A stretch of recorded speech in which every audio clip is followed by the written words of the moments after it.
Un garçon de 11 ans défend son frère en tribunal et le juge se lève pour l'applaudir. Les mains de Lucas tremblaient tandis qu'il serrait des papiers froissés, ses pieds touchant à peine le sol depuis le siège du tribunal de Lyon. L'avocat de la défense venait d'abandonner l'affaire, laissant son frère Thomas complètement démuni face à une accusation de détournement d'argent dans l'entreprise où il travaillait comme comptable. Lucas, âgé de seulement 11 ans, se leva et demanda au juge la permission de parler. Le silence qui régna dans la salle ne fut rompu que par le souffle haletant de Thomas, qui n'en croyait pas ses yeux. « Votre honneur !» La voix du garçon était plus ferme qu'il ne l'aurait cru. « Je sais que je ne suis qu'un enfant, mais je dois parler pour mon frère. » Le juge Jean-Pierre Dubois-Moreau ajusta ses lunettes et observa le garçon pendant quelques secondes. Il y avait quelque chose dans la détermination de ses yeux marrons qui le fit hésiter avant de refuser. De l'autre côté de la salle, le procureur Philippe Leclerc laissa échapper un rire moqueur. « Monsieur le juge, c'est absurde !» protesta-t-il. « Nous ne pouvons pas transformer ce tribunal en spectacle pour enfants. » Thomas essaya de se lever pour arrêter son frère, mais les menottes qui retenaient ses mains à la table l'en empêchèrent. Ses yeux étaient rouges et il secouait la tête, tentant de protéger Lucas de cette situation. « Lucas, assieds-toi. Je t'en prie. » murmura Thomas, mais sa voix se perdit lorsque le juge leva la main pour imposer le silence. « Je vais permettre à ce garçon de parler, » déclara le magistrat. « Mais sois bref, mon petit. » Lucas prit une profonde inspiration et commença à organiser les papiers qu'il avait cachés dans son cartable d'école.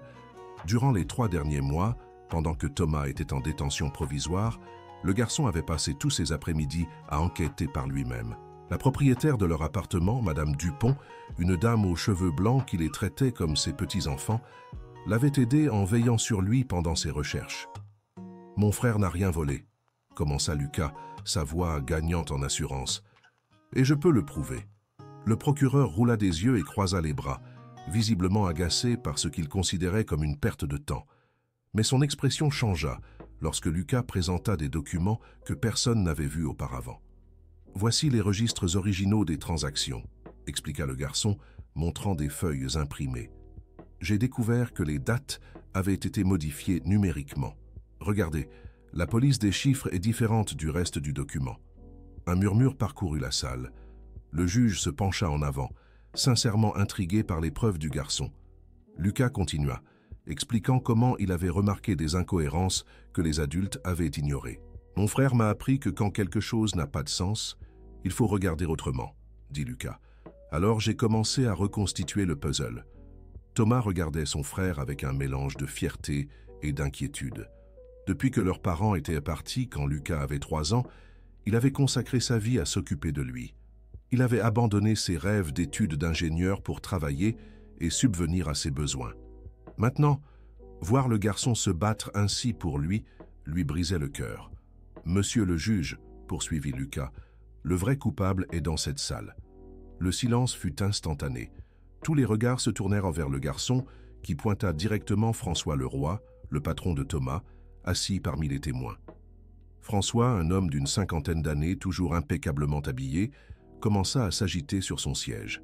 Des gouttes de sueur perlaient sur son front, malgré la climatisation. « C'est ridicule », s'exclama-t-il en se levant. « Je ne vais pas écouter les accusations d'un enfant. Asseyez-vous, monsieur Leroy », ordonna fermement le juge. « Laissez le garçon terminer. » Lucas sortit d'autres papiers de son sac à dos, montrant cette fois des captures d'écran de conversation qu'il avait trouvées. Ses petites mains tremblaient légèrement, mais sa voix restait ferme. « J'ai trouvé ces messages sur l'ancien téléphone de mon frangin qu'il avait laissé à la maison, » expliqua-t-il.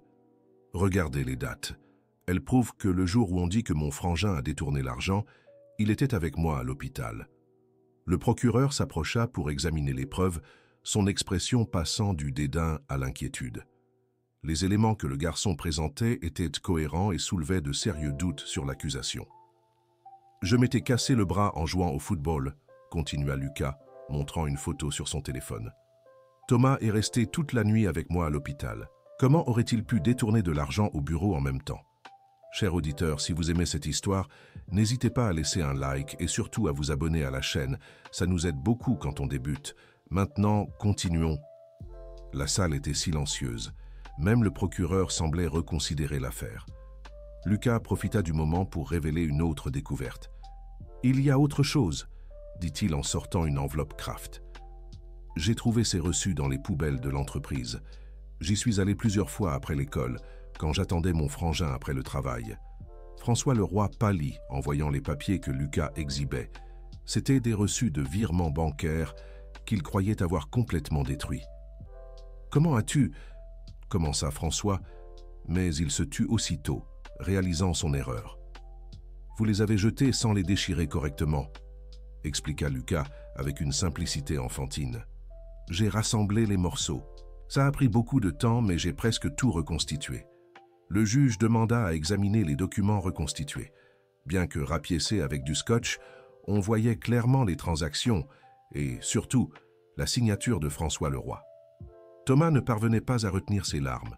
Son petit frère, l'enfant qu'il avait élevé, à qui il aidait à faire ses devoirs chaque soir, était là, seul, face à tout un tribunal pour le défendre. « Lucas » essaya de dire Thomas, mais l'émotion lui coupa la voix. « Tout va bien, Tom », répondit Lucas, utilisant son surnom affectueux. « Tu t'es toujours occupé de moi. Maintenant, c'est mon tour. » Le procureur Philippe Leclerc s'éclaircit la gorge et s'adressa au juge. « Votre honneur, je demande une suspension pour examiner ces nouvelles preuves. »« Je n'ai pas fini », interrompit Lucas, surprenant tout le monde à nouveau. Le garçon se tourna vers une femme assise au fond de la salle. Isabelle, la secrétaire de François Leroy. Elle était restée silencieuse pendant tout le procès, mais Lucas avait remarqué qu'elle évitait de croiser les regards. « Madame Isabelle », appela-t-il gentiment, « vous pouvez dire la vérité maintenant.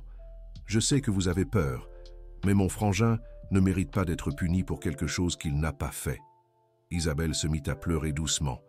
C'était une femme d'âge moyen, mère célibataire de 2 adolescents qui dépendaient de cet emploi pour survivre. « Je ne peux pas », balbutia-t-elle entre ses larmes.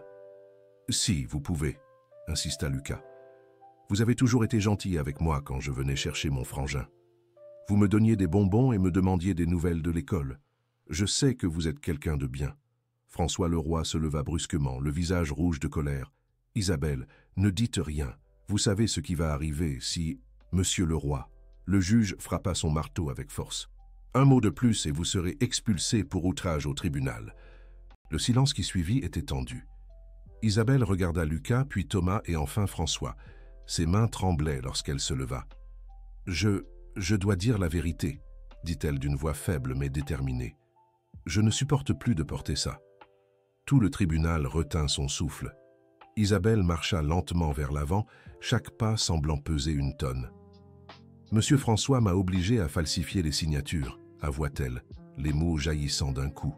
« Il a dit que si je ne le faisais pas, je serais licencié et qu'il s'assurerait que je ne retrouve plus jamais de travail à Lyon. »« Espèce de menteuse !» hurla François, tentant de se précipiter vers elle, mais retenu par les agents de sécurité du tribunal. « Silence! Silence dans la salle !» Le juge frappa son marteau à plusieurs reprises. « Faites sortir Monsieur Leroy !»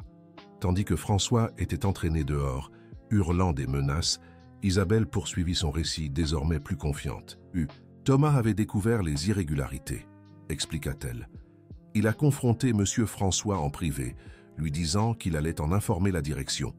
C'est là que Monsieur François a décidé de l'incriminer. » Lucas courut vers Isabelle et lui prit la main, un geste de soutien qui émut tous les présents.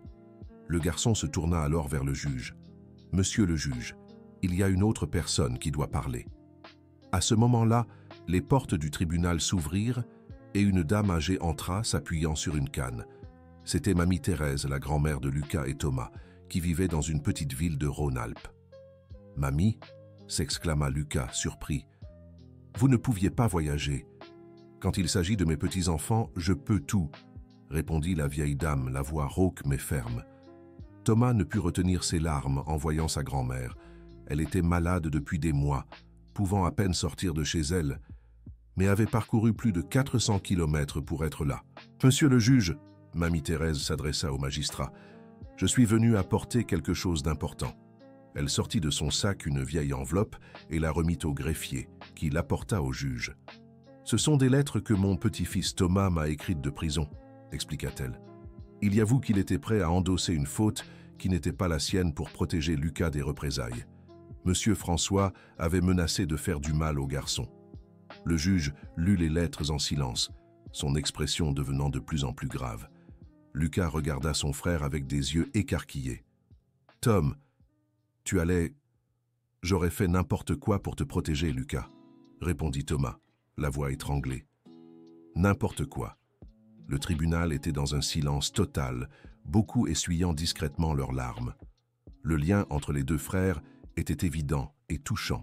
« Monsieur le juge, » reprit Lucas, la voix encore plus émue, « mon frère a renoncé à beaucoup de choses pour moi. Il aurait pu aller à l'université, avoir une vie différente, mais il a choisi de s'occuper de moi quand nos parents sont partis. » Le garçon fit une pause, reprenant son souffle avant de continuer. « Il m'a appris à faire du vélo, même après avoir travaillé toute la journée et rentré fatigué. Il restait éveillé avec moi quand j'avais des cauchemars. Il m'aidait avec mes devoirs, même quand il ne comprenait pas très bien la nouvelle matière qu'on nous enseignait. » Les mots simples et sincères du garçon résonnèrent dans le tribunal. Même le procureur semblait ému par ce récit. « Il ne s'est jamais plaint. Il n'a jamais dit que j'étais un poids, » poursuivit Lucas. « Il disait toujours qu'on était une équipe, qu'ensemble on pouvait tout réussir.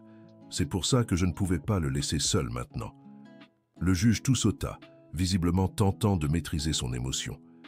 Il avait présidé des centaines de procès en 30 ans de carrière, mais rarement assisté à quelque chose d'aussi poignant. « Il y a une autre preuve, monsieur le juge, » annonça Lucas, sortant un petit enregistreur de sa poche. « Je ne savais pas si je pouvais l'utiliser, mais... »« Comment as-tu ça, mon garçon ?» demanda le juge, intrigué. « J'ai économisé mon argent de goûter pendant 3 semaines, » expliqua Lucas. « Je l'ai acheté dans un magasin d'électronique d'occasion. Je savais qu'il me fallait des vraies preuves, pas juste des papiers. » Le garçon appuya sur play et la voix de François Leroy remplit la salle. C'était une conversation enregistrée dans le parking de l'entreprise où il expliquait à quelqu'un comment il avait incriminé Thomas. C'était trop facile. Ce crétin de Thomas est trop honnête pour son propre bien. Il a suffi de planter les preuves et le tour était joué. Maintenant qu'il est hors de mon chemin, je peux continuer à détourner 100 personnes pour me surveiller. L'enregistrement a continué pendant quelques minutes avec François détaillant son plan et riant de la naïveté de Thomas. Quand il s'est terminé, le silence dans la salle était absolu. Le procureur s'est levé, ajustant sa cravate avec un malaise évident. « Votre honneur, devant les preuves présentées, le ministère public demande la suspension de ce procès et l'ouverture d'une nouvelle enquête, cette fois ciblant M. François Leroy. »« Ce n'est pas encore fini, » a dit Lucas, sa voix trahissant maintenant la fatigue de toute cette tension. « Il y a une personne ici qui doit aussi parler. » Un homme d'âge moyen s'est levé au fond de la salle. C'était Stéphane Mercier, un autre employé de l'entreprise qui était resté silencieux jusqu'à présent. « J'ai aussi des informations, » a-t-il dit d'une voix tremblante. François m'a forcé à l'aider. Il m'a dit qu'il me licencierait si je ne coopérais pas, mais j'ai gardé tous les emails, toutes les instructions qu'il m'a données. Stéphane a remis une clé USB à l'huissier, expliquant qu'elle contenait des mois de communication compromettantes. L'affaire contre Thomas s'effondrait rapidement, tandis que les preuves contre François s'accumulaient. Lucas a chancelé légèrement, et sa grand-mère s'est précipitée pour le soutenir. L'effort de rester fort dans cette situation exténuait le garçon de seulement 11 ans. « Tout va bien, mamie ?» a-t-il dit faiblement. « Je suis juste fatigué. Tu as été très courageux, mon chéri. » Mamie Thérèse l'a serré dans ses bras. Plus courageux que bien des adultes. Le juge Jean-Pierre Dubois-Moreau a enlevé ses lunettes et s'est discrètement essuyé les yeux avant de parler.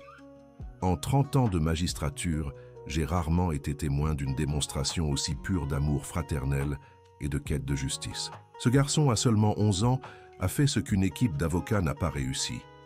Il a fait éclater la vérité. Il a fait une pause, regardant directement Lucas. « Jeune Lucas, votre courage et votre détermination sont admirables. Vous n'avez pas seulement défendu votre frère, mais vous avez exposé une grave injustice qui allait être commise. » Le juge s'est alors tourné vers Thomas. « Quant à vous, Thomas Dupont, devant toutes les preuves présentées, ce tribunal n'a d'autre choix que de déclarer votre complète absolution. Vous êtes innocent de toutes les accusations. » Le marteau a frappé une fois, scellant la décision. Thomas s'est effondré en larmes, tandis que les policiers enlevaient ses menottes. Lucas a couru dans les bras de son frère, et ils se sont serrés comme si le monde allait s'arrêter. « Tu as réussi, Lucas », a chuchoté Thomas. « Tu m'as sauvé. »« On est une équipe, tu te souviens ?» a répondu Lucas, répétant les mots que son frère disait toujours. Ce qui s'est passé ensuite a surpris tout le monde. Le juge Jean-Pierre Dubois-Moreau s'est levé de son siège, ce qui arrivait rarement en pleine audience. Puis, dans un geste sans précédent, il a commencé à applaudir. Un à un, tous dans la salle se sont levés et ont suivi l'exemple du magistrat. Le procureur, la greffière, les gardes, le public, tous applaudissaient le garçon qui avait lutté seul contre un système qui semblait invincible. Lucas, gêné par tant d'attention, a caché son visage contre la poitrine de son frère. Mais Thomas l'a fait relever la tête. « Tu mérites chaque applaudissement, frangin », a-t-il dit. « Tu es mon héros. » Le juge a attendu que les applaudissements s'estompent avant de continuer. Ce tribunal ordonne également l'arrestation immédiate de M. François Leroy pour faux en écriture, détournement de fonds et tentative d'incrimination d'un innocent. Que cette affaire serve de leçon. La vérité trouve toujours un chemin, souvent à travers ses défenseurs les plus improbables. Alors que la salle commençait à se vider, Mamie Thérèse a pris ses deux petits-fils dans ses bras. La petite famille, si soudée, avait surmonté une nouvelle épreuve. « Rentrons à la maison », a-t-elle dit. « J'ai préparé cette tourte au poulet que vous aimez tant. »« Tu n'aurais pas dû voyager malade, mamie. » Thomas la réprimanda gentiment. « Quelle bêtise, » répondit-elle. « La famille, c'est fait pour ces moments-là. Et puis, je n'allais pas rater l'occasion de voir mon petit-fils devenir avocat. » Lucas rit pour la première fois depuis des mois. « Je ne veux pas être avocat, mamie. Je veux être détective. » Tout le monde éclata de rire, le soulagement remplaçant enfin la tension des derniers mois. En sortant du tribunal, Lucas serra fort la main de son frère, comme s'il ne voulait plus jamais la lâcher. À l'extérieur, la presse les attendait déjà. L'histoire du garçon qui avait défendu son frère au tribunal s'était répandue comme une traînée de poudre. Les journalistes s'agglutinaient, réclamant des interviews, mais Thomas protégea Lucas et leur grand-mère, les guidant jusqu'à la voiture. « Vous voulez une déclaration ?» lança Thomas au journaliste. « Mon frère m'a appris aujourd'hui que l'âge ne définit pas le courage et que l'amour est la force la plus puissante qui soit. C'est tout ce qui compte. » Dans la voiture, tandis qu'il s'éloignait du tribunal, Lucas se permit enfin de redevenir un enfant. Il posa sa tête sur l'épaule de son frère et ferma les yeux, épuisé mais heureux. « Tom ?» murmura-t-il. « Dis-moi, frangin. Tu vas continuer à veiller sur moi ?» Thomas sourit et lui ébouriffa les cheveux. « Pour toujours, Lucas. Pour toujours. » Mamie Thérèse observait ses petits-fils dans le rétroviseur, le cœur gonflé de fierté et d'amour. La vie avait été dure avec eux, leur arrachant leurs parents trop tôt, leur imposant des épreuves qu'aucun enfant ne devrait affronter. Mais ils avaient survécu, ensemble, plus forts que jamais. Chers auditeurs, si vous appréciez cette histoire, n'hésitez pas à laisser un like et surtout à vous abonner à la chaîne, cela nous aide énormément, nous qui débutons. Maintenant, poursuivons. La nouvelle du procès s'était répandue dans tout Lyon. Les jours suivants, Lucas devint une petite célébrité locale. À l'école, ses camarades le regardaient avec admiration et les professeurs ne parvenaient pas à dissimuler leur fierté. Mais cette soudaine notoriété apporta aussi son lot de défis. Lucas commença à faire des cauchemars, revivant les moments de tension au tribunal. Il se réveillait en pleine nuit en appelant Thomas, craignant que tout cela n'ait été un rêve et que son frère soit encore en prison. « Hé, je suis là !» Thomas apparaissait aussitôt dans sa chambre. « Je ne vais nulle part. » Une semaine après le procès, une visite inattendue se présenta à leur porte. Isabelle, la secrétaire qui avait témoigné, se tenait là avec un plat à la main. « Je voulais vous remercier, » dit-elle, les yeux brillants. « Ce que Lucas a fait m'a donné le courage de faire ce qui était juste. »« Entrez, je vous en prie, » l'invita Thomas. « Vous n'avez rien à nous remercier. » Pendant le dîner, Isabelle raconta comment sa vie avait changé. Elle avait trouvé un nouvel emploi dans une autre entreprise, où elle était traitée avec respect. Ses enfants étaient fiers d'elle pour avoir eu le courage de dire la vérité. « C'est grâce à Lucas, » dit-elle en regardant le garçon. « Voir quelqu'un de si jeune faire preuve d'autant de courage m'a fait réaliser que je pouvais en avoir aussi. » Lucas rougit sous le compliment, fixant son assiette. Il n'était pas encore habitué à toute cette attention. Les semaines suivantes apportèrent une routine bienvenue. Thomas avait décroché un nouvel emploi dans une entreprise qui valorisait son honnêteté et son dévouement. Le salaire était meilleur et il pouvait enfin envisager de reprendre ses études. « Lucas, il faut qu'on parle », annonça Thomas un soir après le dîner. Le garçon se raidit aussitôt. Les conversations sérieuses signifiaient généralement de mauvaises nouvelles. « Du calme, ce n'est rien de grave. » Thomas perçut son inquiétude. « C'est à propos de l'avenir, de notre avenir. » Il expliqua qu'avec son nouveau travail et l'indemnisation qu'il recevrait pour l'erreur judiciaire, ils pourraient quitter leur petit appartement loué et acheter une vraie maison. « Une vraie maison ?» Les yeux de Lucas brillèrent. « Avec un jardin ?»« Avec un jardin ?» confirma Thomas. « Et peut-être même de la place pour ce chien que tu as toujours voulu. » Lucas bondit de sa chaise et serra son frère dans ses bras. C'était plus qu'il n'avait jamais osé rêver. Une maison, un chien et surtout, Thomas libre et heureux à ses côtés. Mais tout n'était pas rose. Le procès contre François Leroy avait révélé un réseau de corruption bien plus vaste qu'il ne l'imaginait.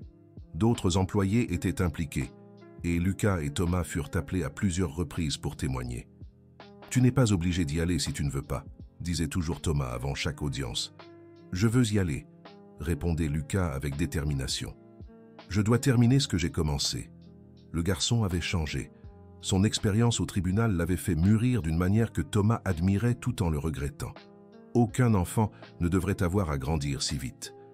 Lors d'une des audiences, ils croisèrent l'avocat qui avait abandonné l'affaire de Thomas. L'homme ne parvint pas à les regarder, murmurant des excuses, évoquant des pressions et des menaces. « Tout va bien », dit Thomas, surprenant tout le monde par sa capacité à pardonner. « L'important, c'est que la vérité ait triomphé. » « Comment peux-tu faire ça ?» demanda l'avocat. « Je t'ai abandonné quand tu avais le plus besoin de moi. »« Mon frangin m'a appris que garder de la rancœur ne fait que nous faire du mal, » répondit Thomas en posant sa main sur l'épaule de Lucas. Le Noël de cette année fut spécial. Pour la première fois depuis longtemps, ils avaient de vraies raisons de célébrer.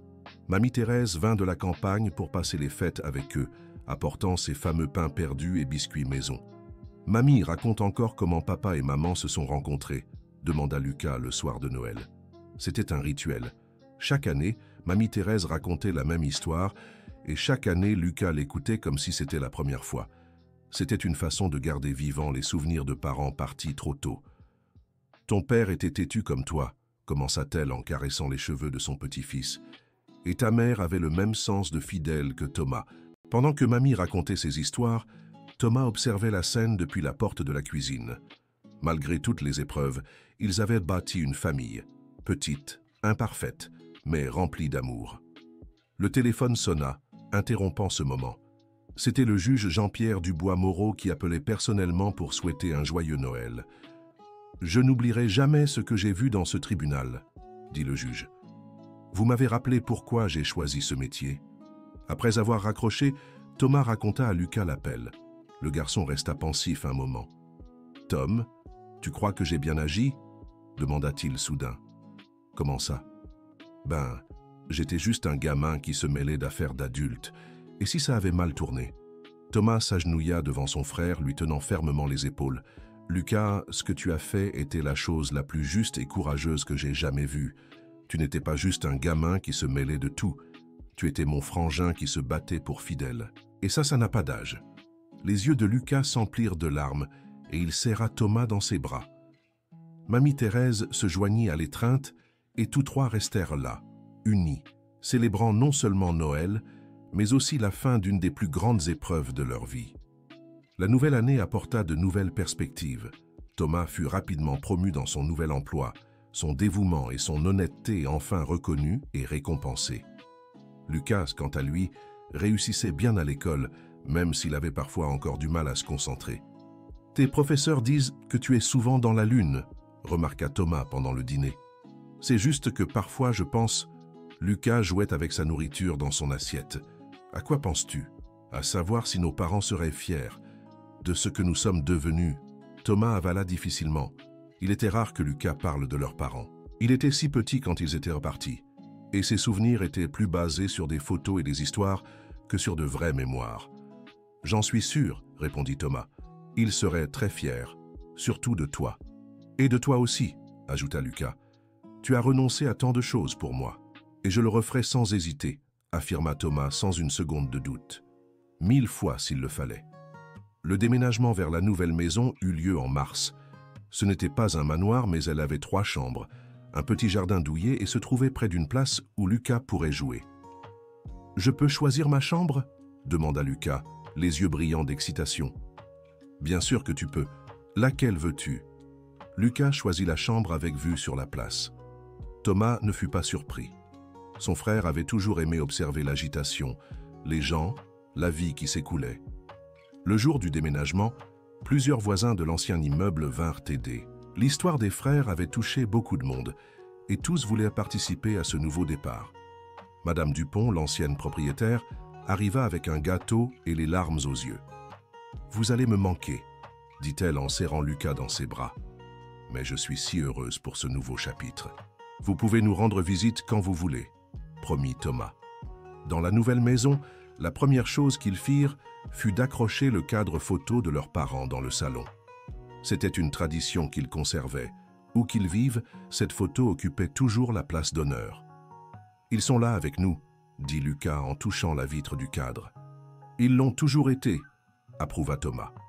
La vie se mit doucement en place. Thomas commença des études de gestion le soir, réalisant enfin son rêve d'obtenir un diplôme supérieur. Lucas l'aidait dans ses devoirs, fier de voir son frère étudier. « Tu es le meilleur de ta classe ?» demandait Lucas chaque semaine. « Je n'ai pas besoin d'être le meilleur, » répondait Thomas.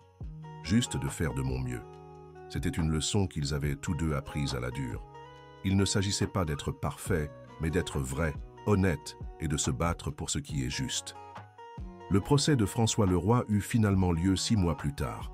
Lucas dut témoigner à nouveau, mais cette fois, il était mieux préparé. Thomas était à ses côtés, non plus comme accusé, mais comme son tuteur et protecteur.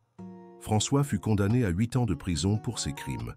En sortant du tribunal, il croisa Lucas et Thomas. Un instant, il sembla vouloir dire quelque chose, mais baissa finalement la tête et suivit les policiers. « Tu es en colère contre lui ?» demanda Lucas en marchant. « Non, » répondit Thomas avec sincérité. « Je le plains. Il avait tout et a tout perdu par cupidité. »« Moi non plus, je ne suis pas en colère, » approuva Lucas. « Je suis juste triste qu'il ait choisi de faire du mal. » La maturité du garçon ne cessait d'impressionner Thomas. L'expérience lui avait volé un peu de son innocence, mais pas sa bonté fondamentale. Cet été-là, ils réalisèrent enfin un autre rêve, adopter un chien. Ils se rendirent au refuge et Lucas tomba immédiatement amoureux d'un bâtard caramel abandonné. « Celui-ci, » déclara Lucas avec conviction. « Il a besoin d'une famille, tout comme nous avions besoin l'un de l'autre. » Ils appelèrent le chien Fidèle, un nom qui fit sourciller l'employé du refuge, mais qui avait tout son sens pour eux. Fidèle s'adapta rapidement à la nouvelle maison, dormant dans la chambre de Lucas et suivant les frères partout. C'était un nouveau membre de la petite famille qu'ils avaient construite. Chers auditeurs, si vous appréciez cette histoire, n'hésitez pas à laisser un like et surtout à vous abonner à la chaîne. Cela nous aide beaucoup à démarrer. Maintenant, continuons. 1 an après le procès, Lucas fut invité à parler de son expérience dans une école. Thomas était inquiet, craignant que ce ne soit trop pour son frère. Mais Lucas insista pour y aller. « Peut-être que mon histoire aidera d'autres enfants, » dit-il, pour leur montrer qu'eux aussi peuvent faire la différence. À l'école, Lucas s'adressa à une salle pleine d'élèves du primaire. Il raconta son histoire simplement, sans dramatiser, en relatant juste les faits et ce qu'il avait appris. « Le plus important, » dit-il à la fin, « c'est qu'il ne faut jamais avoir peur de faire ce qui est juste, même quand cela semble impossible. Et que la famille, ce n'est pas seulement ceux qui partagent le même sang, mais ceux qui sont à vos côtés quand vous en avez le plus besoin. » Les applaudissements furent assourdissants. Plusieurs enfants posèrent des questions, voulant en savoir plus, comme il avait trouvé le courage, s'il avait eu peur. « Bien sûr que j'ai eu peur, » admit Lucas. Mais l'amour pour mon frère était plus fort que la peur. La directrice de l'école s'approcha de Thomas après la conférence. « Votre frère est extraordinaire, » dit-elle. « Sa maturité et sa sagesse sont inspirantes. »« C'est mon héros, » répondit Thomas simplement. Sur le chemin du retour, Lucas était silencieux, pensif. « À quoi penses-tu » demanda Thomas. « Que peut-être je voudrais devenir professeur quand je serai grand » répondit Lucas. « Aider d'autres enfants à trouver leur voie. Tu seras ce que tu voudras être, dit Thomas. Et tu seras formidable dans tout ce que tu choisiras. » Les années passèrent. Lucas grandit, mais ne perdit jamais son sens de la justice et le courage qu'il avait montré ce jour-là au tribunal. Thomas obtint son diplôme en gestion avec mention, décrochant un poste de manager dans une entreprise éthique et responsable. Mamie Thérèse leur rendait régulièrement visite, apportant toujours des gourmandises de la campagne et des histoires de famille. Elle s'était complètement remise de sa maladie, comme si la joie de voir ses petits-enfants unis et heureux avait été le meilleur remède. Lors d'une de ses visites, elle apporta une vieille boîte qu'elle avait trouvée dans le grenier. « Ce sont des affaires de vos parents », dit-elle en tendant la boîte aux frères. À l'intérieur, il y avait des photos, des lettres, de petits objets qui racontaient l'histoire d'une famille qui, bien que séparée trop tôt, avait laissé un héritage d'amour et d'union. Lucas trouva une lettre que son père avait écrite avant de partir. Ses mains tremblèrent lorsqu'il commença à lire à voix haute. « Mes chers enfants, si vous lisez ceci, cela signifie que nous n'avons pas pu être là pour vous voir grandir. Mais sachez que notre amour est toujours avec vous. Thomas, prends soin de ton frère. Lucas, soutiens Thomas. Ensemble, vous pouvez surmonter n'importe quel défi. Soyez honnêtes, courageux, bons, et souvenez-vous toujours, la famille, c'est pour toujours. » Tous trois pleurèrent enlacés, les mots écrits tant d'années auparavant, semblant prophétiques. Thomas et Lucas avaient exaucé le vœu de leurs parents, prenant soin l'un de l'autre, surmontant des défis qui semblaient insurmontables. « Ils savaient, » murmura Lucas. « D'une certaine manière, ils savaient que nous irions bien. Parce qu'ils nous ont appris à être forts, » compléta Thomas. Même dans le peu de temps que nous avons eu ensemble. La vie continua, avec ses hauts et ses bas, ses défis et ses victoires. Lucas entra dans l'adolescence en conservant la même intégrité qu'il avait montrée à 11 ans. Il devint délégué de classe, défendant toujours les plus faibles et luttant contre les injustices. Thomas trouva l'amour auprès d'une collègue de travail, Aurélie, une femme qui admirait son dévouement à sa famille et partageait ses valeurs. Lucas l'approuva immédiatement. « Elle te fait sourire, » dit Lucas simplement. « C'est tout ce qui compte. » Le mariage fut simple et intime, célébré dans le jardin de la maison qu'ils avaient transformé en foyer. Lucas fut le témoin, fier dans son nouveau costume, tenant les alliances avec la même responsabilité qu'il avait tenu ses papiers au tribunal des années auparavant. Dans son discours, Lucas émut tous les invités. « Mon frère m'a appris que l'amour n'est pas qu'un mot, c'est une action. C'est se lever tôt pour préparer le petit déjeuner, aider avec les devoirs même fatigués, renoncer à ses propres rêves pour ceux des gens qu'on aime. Aurélie, tu n'épouses pas seulement un mari, mais l'homme le plus admirable que je connaisse. Et Thomas, tu mérites tout le bonheur du monde. » Mamie Thérèse, maintenant plus âgée mais toujours forte, dansa toute la nuit, heureuse de voir ses petits-enfants bâtir leur propre famille, élargissant le cercle d'amour qu'elle avait aidé à maintenir. Quand Aurélie tomba enceinte, la première personne à qui ils l'annoncèrent fut Lucas. L'adolescent de 16 ans sauta de joie. « Je vais être oncle !» cria-t-il en serrant le couple dans ses bras. « Je serai le meilleur oncle du monde. »« J'en suis sûr, » dit Thomas ému. « Tu es déjà le meilleur frère du monde. » Pendant la grossesse, Lucas se prépara autant que les parents. Il lut des livres sur les bébés, apprit à changer des couches sur des poupées, étudia le développement infantile. « Tu es plus stressé que moi, » plaisanta Aurélie lors d'une consultation prénatale. « C'est que je veux tout faire bien, » répondit Lucas. « Ce bébé aura beaucoup d'amour, je te le promets. » Quand la petite Chloé naquit, par une nuit pluvieuse d'octobre, Lucas fut le premier à la tenir après ses parents. Les mains qui avaient autrefois tremblé en tenant des dossiers au tribunal soutenaient maintenant délicatement sa nièce. « Salut, Chloé, » murmura-t-il. « Je suis ton oncle Lucas. Je prendrai soin de toi comme ton père l'a fait pour moi. » Thomas observait la scène les yeux humides. Le cercle était bouclé. La famille, brisée par le départ prématuré des parents, renaissait avec une nouvelle génération. Chloé grandit entourée d'amour. Lucas, fidèle à sa promesse, était un oncle dévoué et présent. Il racontait des histoires, aidait aux devoirs quand elle commença l'école et était toujours disponible pour discuter ou faire un câlin. « Oncle, c'est vrai que tu as sauvé papa ?» demanda Chloé à 5 ans, ayant entendu des bribes de l'histoire. « Pas tout seul, » répondit Lucas. « C'était l'amour de notre famille, Mamie Thérèse venue malgré sa maladie, le courage de gens comme Madame Isabelle. J'ai juste fait ma part. Mais tu étais un enfant, » insista Chloé, impressionnée. « Les enfants aussi peuvent faire des choses importantes, » dit Lucas en caressant les cheveux de sa nièce. « Ne l'oublie jamais. » Lucas avait réalisé son rêve de devenir professeur. Il enseignait l'histoire dans un lycée public, encourageant ses élèves à questionner, chercher la vérité, se battre pour ce qui est juste. Aux réunions familiales, qui incluaient désormais Aurélie et Chloé avec Mamie Thérèse, ils évoquaient parfois ce jour au tribunal, non avec tristesse mais avec gratitude pour tout ce qu'ils avaient à surmonter et construit depuis.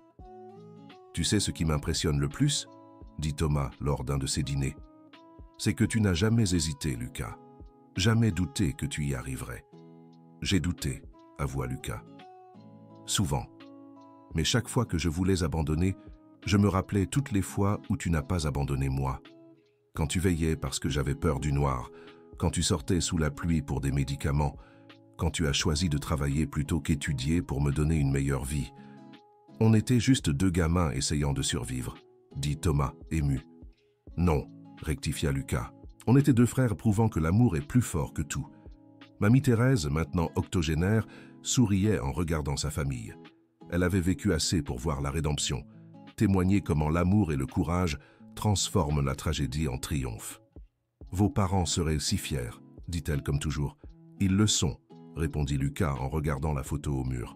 « Je les sens dans chacune de nos victoires. » Le 20e anniversaire du procès approchait. Un journaliste local, connaissant leur histoire, contacta les frères pour un article spécial. Thomas hésita, mais Lucas le convainquit. « Notre histoire peut inspirer d'autres, » argumenta-t-il. « Montrer que la justice existe, que ça vaut la peine de se battre. » L'interview fut émouvante. Les frères, désormais des hommes accomplis, revécurent chaque instant de ce jour qui changea leur vie. Le journaliste fut particulièrement touché lorsque Lucas montra qu'il conservait encore les documents qu'il avait apportés au tribunal, désormais encadrés dans son bureau. « Pourquoi gardez-vous cela ?» demanda le reporter. « Pour ne jamais oublier, » répondit Lucas, « qu'une personne, aussi petite soit-elle, peut faire la différence. » L'article eut un grand retentissement. Des lettres et des messages arrivèrent de tout le pays, des gens partageant leurs propres histoires de résilience, remerciant pour l'inspiration. Une lettre en particulier attira l'attention. Elle était du juge Jean-Pierre Dubois-Moreau, désormais retraité. « Cher Thomas et Lucas, j'ai vu l'article dans le journal et je n'ai pas pu m'empêcher d'écrire. Au cours de ma longue carrière, j'ai jugé des centaines d'affaires, mais aucune ne m'a marqué comme la vôtre. Lucas, ton courage à 11 ans m'a fait repenser bien des choses sur la justice et la vérité. Je veux que vous sachiez que vous avez changé non seulement vos propres vies ce jour-là, mais aussi la mienne. J'ai commencé à examiner chaque affaire avec plus d'attention, à écouter toutes les voix, même les plus improbables. J'ai pris ma retraite l'année dernière, mais je suis encore ému en me souvenant du moment où je me suis levé pour applaudir. Ce fut la première et seule fois que je l'ai fait dans un tribunal, et je ne le regrette pas. Vous êtes la preuve vivante que la justice, alliée à l'amour et au courage, triomphe toujours. Avec admiration et respect, Jean-Pierre Dubois-Moreau. Les frères lurent la lettre ensemble, émus.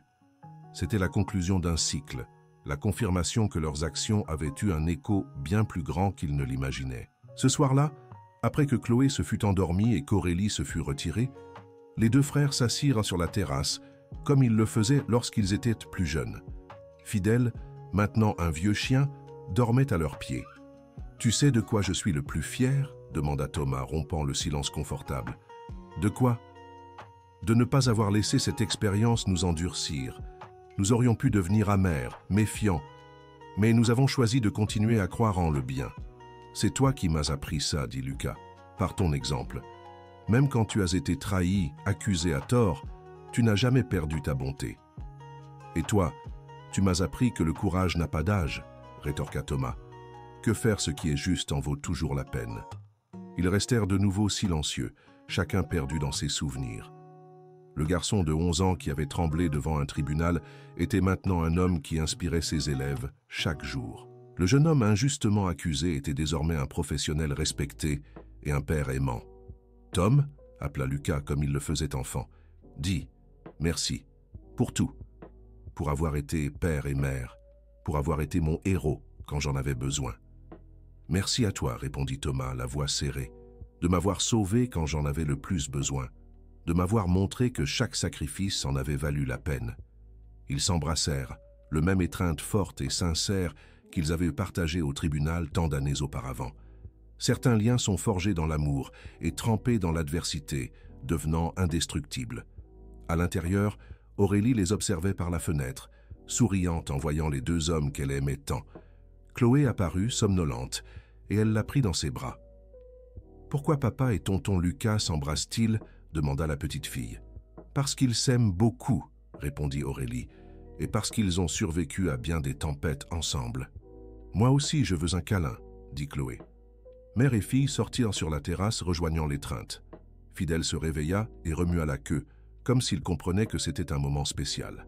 « La famille, » murmura mamie Thérèse, qui s'était réveillée avec le mouvement et observait depuis la porte. « C'est de ça qu'il s'agit. Ça l'a toujours été. » Elle se joignit à l'étreinte, 5 générations unies par l'amour, la résilience et la certitude qu'ensemble, elles pouvaient affronter n'importe quel défi. Cette nuit-là, alors que tout le monde dormait, Lucas retourna dans son bureau. Il prit un stylo et une feuille de papier et commença à écrire « Pour ma nièce Chloé et pour tous les enfants qui un jour pourraient avoir besoin de courage, l'histoire que je vais raconter s'est passée quand j'avais 11 ans. Cela peut sembler impossible, mais chaque mot est vrai.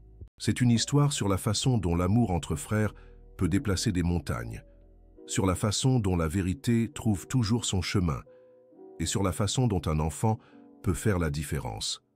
Tout a commencé un jour qui semblait être la fin du monde. » Lucas sourit en écrivant.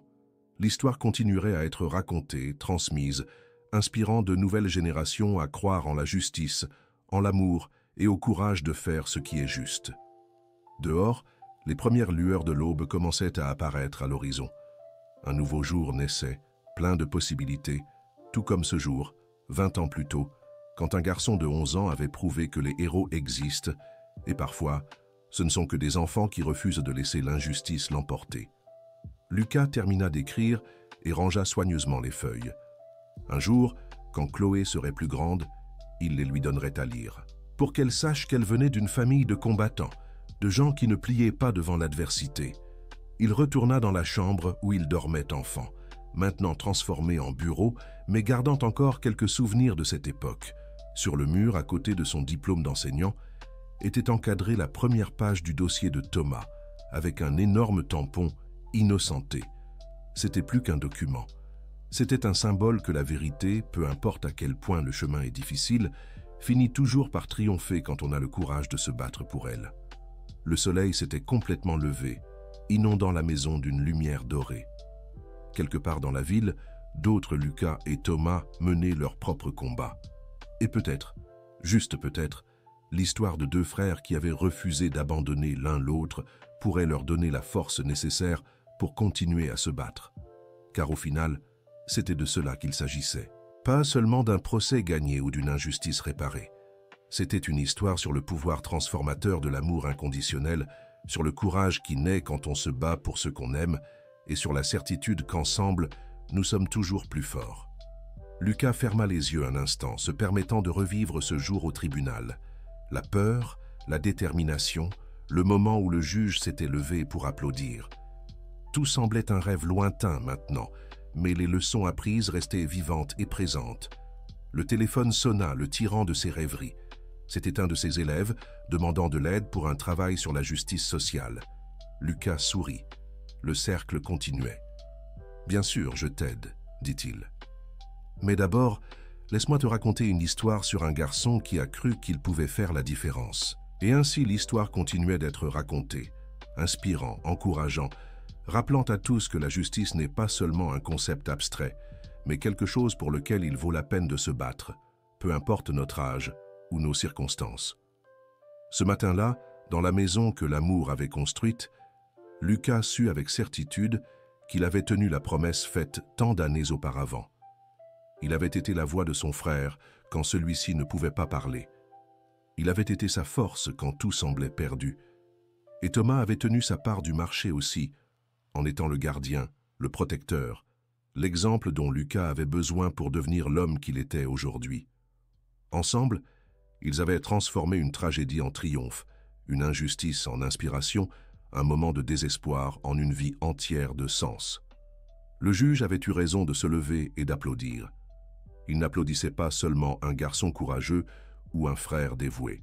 Il applaudissait la preuve vivante que l'amour et la vérité, quand ils marchent ensemble, sont invincibles. Fin de l'histoire. Et vous, cher auditeur, qu'avez-vous pensé de ce périple émouvant? Avez-vous vécu quelque chose de similaire ou connaissez-vous quelqu'un qui s'est battu ainsi pour sa famille?